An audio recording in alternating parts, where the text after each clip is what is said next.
주님의 이름으로 사랑하고 축복합니다. 온라인으로 함께 하시는 우리 성도님들 주님의 이름으로 사랑하고 축복합니다.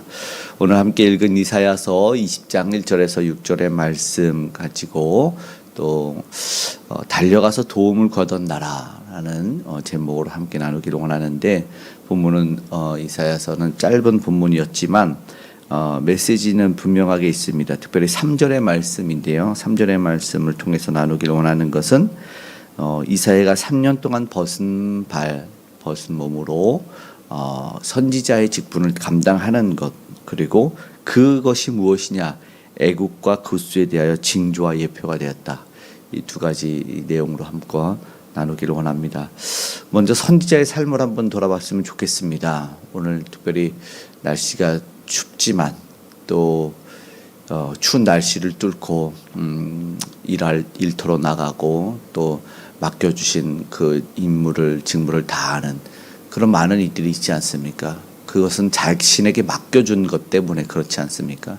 그래서 추위에도 불구하고 오늘 가장 춥다고 하는데 특별히 건강이 잃지 않기를 간절히 소망하고 또 바라고 기도하고 있습니다. 그런데 그럼에도 불구하고 이렇게 나가야 되는 이유가 바로 내게 맡겨주신 직분. 오늘 우리는 그것을 사명이라고 하는데, 선지자가 벗은 몸으로 벗은 발로 다니는데 3년입니다. 쉽지 않았을 것 같습니다. 한 번, 두 번도 아니고 이 하나님 메시지를 가지고 허리에서 배를 끌고 신을 벗고 벗은 몸 벗은 발 3년의 시간 순종하는 선지자를, 오늘 이사야 선지자를 보게 되는데 이해가 되지 않기도 해요. 선지자의 삶이 존경받고 사랑받고 하나님의 특별함이 있는 그런 것이라고 생각할 수도 있는데, 이런 선지자의 삶이면 거부하지 않을까, 이렇게 어려울까. 그러나 선지자는 이럼에도 불구하고 부끄러워하지 않는 이 삶을 살아냅니다. 그것은 바로 자신에게 주신 하나님의 삶 사명을 감당하기 위한 선지자적 직무를 수행함이었겠죠. 힘들고 이해되지가 않는 것을 잘 감당한, 충성되게 끝까지 감당한 마지막, 우리가 소위 말하는 끝판왕은 예수 그리스도이시죠. 그 십자가를 달리시기까지 순종하신, 자신에게 맡겨진 삶을 감당하신 예수 그리스도. 그런데 그 예수 그리스도가 그 선지자적 삶을 살아내는 것, 그리고 나서 보니 성령 받고 예수를 따랐던 제자들도 그러한 삶을 살아냈다라는 겁니다. 그래서 그들도 십자가 지기를 부끄러워하지 않는 삶을 살아냈다라는 것입니다. 가장 수치스럽고 모욕스럽고 가장 치욕의 고통이 더해진 십자가까지 순종했던 우리 주님, 벗은 몸으로 십자가의 나무에 달리고 그 제자들도 그렇게 고난받으며 달렸던 그 모습들 보며, 오늘 우리가 나에게 맡겨진 사명을 나는 어떻게 생각하고 있으며 나는 어떻게 감당하고 있는지를 돌아보는 시간이 되었으면 좋겠습니다. 어떨 때 영광이 하나님에게 주어질까? 어떻게 하나님께 영광을 돌려줄까? 나를 부르신 그분의 뜻에 따라서 나의 뜻이 아닌 주님의 뜻을 따라 순종할 때, 그때 바로 하나님이 영광 받으신 줄 믿습니다. 오늘 다시 한번 많은 선지자들이 그랬고 주님의 사람들이 그랬던 것을 우리가 생각했을 때 하나님의 계획이 순조롭게 이루어지는 그것을 보기를 원합니다. 사실은 예레미야도 봤지만 자신의 나라의 조국의 패망을 전했을 때는 사람들이 때리고 옥에 가두면서 매국노라는 소리를 했지요. 그러나 그런 치욕과 힘든 고난을 감당했던 이유가 분명히 있었을 테고, 이해되지 않죠, 우리 삶으로는. 그러나 창녀를 아내로 맞이한 호세아 선지자나 그렇게 세상 눈으로 이해되지 않지만 증거했던 예레미야나 오늘 이사야도 마찬가지인 것 같습니다. 분명하게 살아낸 것은 증거와 증인의 삶이다라는 것입니다.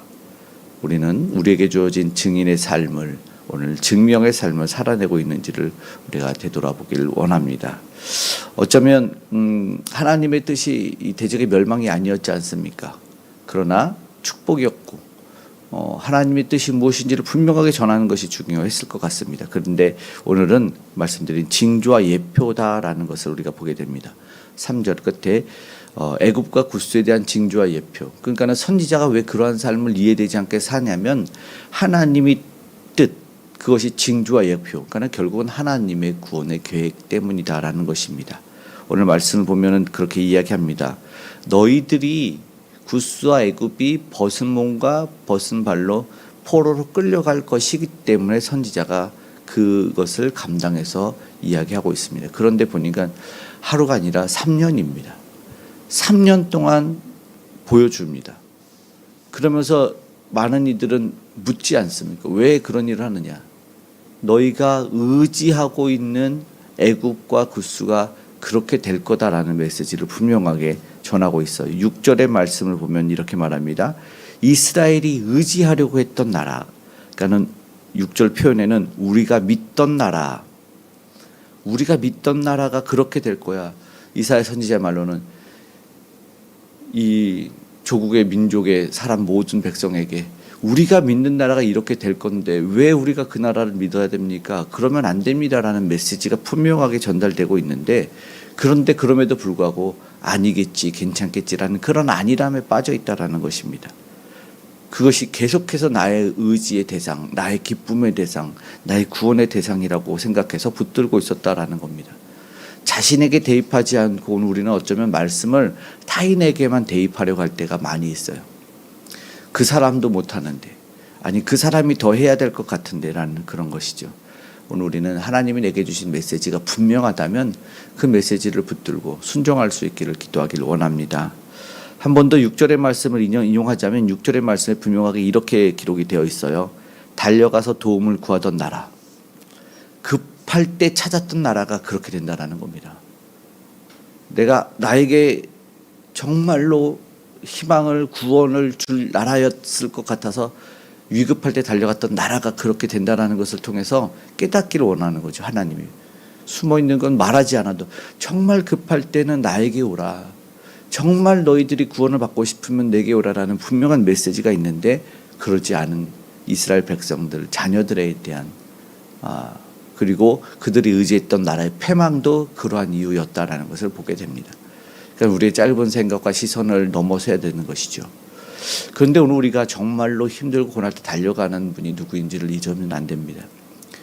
어느 곳을 다 가봐도 고침받지 못했던 혈루증을 앓던 여인이 그 많은 인파를 뚫고 예수 그리스도의 옷자락을 잡았을 때 혈루의 근원이 마르고 치료가 되는 것을 경험했다라는 것입니다. 오늘 우리는 우리를 치유하실 분, 우리를 고치시고 이 모든 것의 주인 되는 통치자 만왕의 왕을 붙들어야 된다라는 것입니다. 오늘 우리가 그분을 붙들 때, 그분에게 뚫고 달려 나아갈 때 참된 구원과 회복을 경험하게 될 줄로 믿습니다. 날씨는 비록 춥지만 우리 주님과 동행하고 우리 주님의 이름을 부를 때 참된 은혜와 평강을 누릴 수 있는 우리 저와 여러분 되시기를 주님의 이름으로 축복합니다. 아멘. 기도하겠습니다. 사랑의 아버지 하나님, 어렵고 힘들어도 그리고 이해되지 않아도 주의 말씀이 아버지 하나님 들려지면 순종할 수 있는 우리 모두가 되길 원합니다. 아직도 나의 고집과 아버지 나의 자아로 아버지 하나님을 멀리하진 않는지, 아직도 예수 그리스도를 아버지 하나님 최고로 여기는 것이 아니라 예수 그리스도를 아버지 나의 수단으로 보는 것은 아닌지 하나님 우리를 겸손하게 돌아보게 하여 주시옵고 예수 그리스도를 온전히 붙들고 나아갈 수 있는 우리가 되게 도와주셔서 치료도 회복도 모든 은혜도 경험할 수 있도록 역사하여 주시옵소서. 아직 주를 몰라 아버지 하나님 육신도 떨고 아버지 영혼도 떠는 이들이 있습니다. 저들에게 그리스도 예수 들려지게 하여 주시옵고 전달하는 우리 선교사님들 복음 전도자들에게 함께하여 주시옵소서. 온전히 그들의 참된 구주가 누구이심을, 구원자가 누구이심을 알게 하여 주셔서 이제 아버지 세상의 역사에 사라져가지 않고 구속의 역사를 편입되는 놀라운 역사를 경험할 수 있도록 함께하여 주시옵소서. 곤비한 이들이 아버지 아파하는 이들이 있습니다. 주여 찾아가 위로하여 주시고 함께하여 주시옵소서. 은혜의 주님이 아버지 하나님 저들의 외로움을 달래주시고 저들의 질병과 저들의 아버지 하나님 투병하는 모든 상황 가운데 회복과 은혜를 더하여 주시기 원합니다. 주의 권능의 손길로 붙들어 매 주시옵소서. 아프고 고난 자들이 나음받아 주님에게 나아와 참된 아버지의 기쁜 구원을 누리게 하여 주시옵소서. 특별히 위기한 다음 세대가 그 은혜를 경험하기를 원합니다. 하나님 도와주시옵소서. 북녘 땅에도 아버지 하는 복음의 따스한 바람이 불어 아름다운 복음의 통일이 일어나기를 원하오니 하나님 은혜를 더하여 주시옵고 우리의 기도가 하나님께 상달되어 주님께 아버지 하나님 달려지고 아버지 이루어지는 역사를 경험케 하여 주시기 원합니다. 위정자들 가운데 이 나라 이 민족 가운데 아버지 정치 경제 사회 모든 곳에 하나님의 은혜를 허락하여 주시옵고 이제 곳곳에 아버지 하나님 싸움 다툼 분쟁을 그칠 수 있도록 하나님 역사하여 주시옵소서. 오늘도 우리와 동행하실 줄 믿습니다. 우리 가정에 우리 기업에 하나님 아버지 함께하여 주셔서 주님과 동행하는 따스함이 있게 하시고 응답되는 역사를 경험케 하여 주시옵소서. 오늘도 지켜 보호하심에 감사드리며 고마우신 예수님의 이름으로 기도드리옵나이다. 아멘.